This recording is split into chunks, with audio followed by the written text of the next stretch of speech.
Hi everyone, welcome to another episode of my Busch Gardens Williamsburg recreation. In the last episode, we worked on some of the smaller things inside the Oktoberfest area, putting together some designs for a few smaller rides, started working a little bit more on Dark Coaster.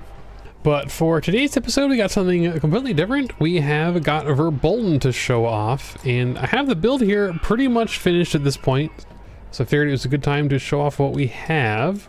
A lot to see here, a lot to go over. So there's quite a bit going on here, not totally sure where to start.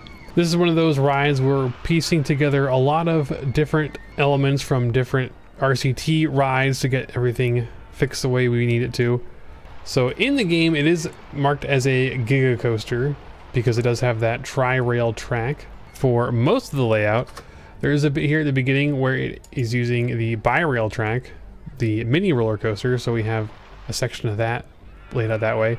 Really awesome to use the ride editor plugin to be able to do this with using one ride and no track merging. Just change the kind of track you're using in different areas. I opted to go for the articulated coaster trains that you normally would get on the wooden coaster, which is why this coaster sounds a little bit like a wooden coaster as it goes through the layout. It was just the thing that I think looked the most like the real Verbolten trains because they have one bench cars, and RCT doesn't have a lot of trains that do that and also work well for this kind of ride. But if we hide our scenery real quick, show you the inside of the show building. Not a lot of crazy stuff going on in here. Doesn't deviate too much from the draft we had earlier. Got our launch lift hill into our show building, a couple helixes up into where the drop track is. And I still don't have the drop track built. As I mentioned before, it's something that I want to work on at some point. It'd be nice if I could get it figured out. The main problem is making sure that I have enough space here to put it in, enough vertical space for the track to drop down using the pieces that we have available. So we still have just this hill here. If it doesn't work out, that's totally fine. We'll just stick with the hill. And then out into the booster that takes you up into the last brake run here, down over into the water where we have the turnaround, the famous turnaround where Big Bad Wolf used to be, and then back to the station.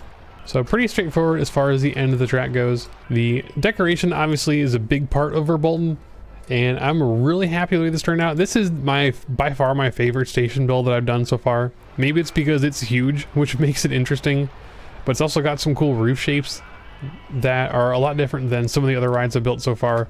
It helps that Verbolten itself in real life has a pretty interesting station building, so that translates pretty well into having something cool looking in RCT. We have a little locker area up front, our outdoor queue. The real life outdoor queue has, I think, another building that goes through some decorated areas. Didn't quite have enough room to put those in here, which is unfortunate because I think in real life those areas are pretty cool. And then our main building here. Obviously just a lot of roof in here. I didn't do any decoration on the inside because you can't really see it, and as I mentioned before, I don't want to waste effort doing a lot of stuff for cutaway view if you're not going to see it in normal gameplay. And then on our transfer check here, I have a couple dummy trains. I think this thing is supposed to have 5 trains. I don't know if it ever actually runs 5 trains. In RCT, if you put all 5 trains on here, I think it's too much for the block brake system to handle and the whole ride locks up. And given its throughput and the amount of crowds we're getting here, I think 3 trains is definitely sufficient. We don't need those extra 2 anyway, so it's just nice to have those here on the maintenance track as a little bit of extra scenery. I think those look pretty good. As for the show building itself, like I said before, nothing going on inside. There's no point in putting stuff inside if you can't see inside. The outside of it is a little bit plain, not super textured, but the real thing isn't really either. Didn't want to go too crazy with putting a lot of extra stuff on here. I don't want it to stand out too much. It's supposed to be kind of hidden behind everything else. But we do have a little bit of decoration on here, some garage doors, some HVAC kind of stuff. Nothing too crazy. But for what it is, I quite like the way it looks. I think it turned out really nice. So yeah, that's Verbolten. Really happy with it.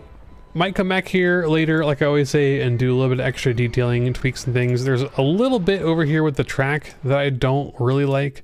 I'm doing this step up here to get into these last couple turnarounds because the heights of the tracks didn't quite line up. So it would be nice if I could find an alternate way to make this work and it didn't look so awkward. So probably play around with that a little bit. But other than that, I think Verbolten turned out pretty well. Very happy with it. Last thing we have over here is the Rotodrop Mach Tower.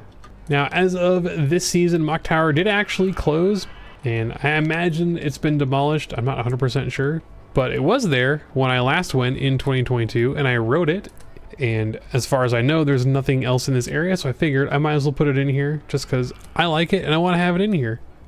I don't think there are a ton of real Rotodrops at parks in the United States, so you don't get a lot of excuses to put these kinds of rides in recreation parks.